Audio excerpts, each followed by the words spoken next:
शस्यश्यामला मातरं वन्दे मातरम्। शुभ्रज्योत्स्ना पुलकितयामिनी फुल्लकुसुमिता द्रुमदलशोभिनी सुहासिनी सुमधुरभाषिणी सुखदां वरदां मातरं वन्दे मातरम्। कोटिकोटिकण्ठ कलकलनिनादकरणे कोटिकोटिभुजै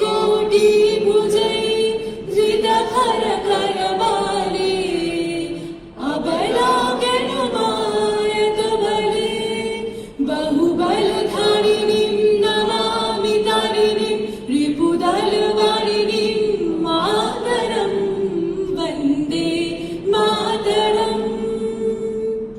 तुमि विद्या तुमि धर्मा तुमि हृदि तुमि मर्मा त्वं हि प्राणः शरीरे बाहुते तुमि मा शक्ति हृदये तुमि मा भक्ति तुम्हारी प्रतिमा गौरी मंदिरे मंदिरे वन्दे मातरम्।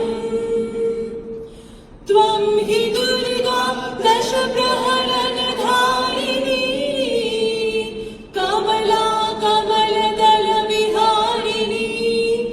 वाणी विद्यादायिनी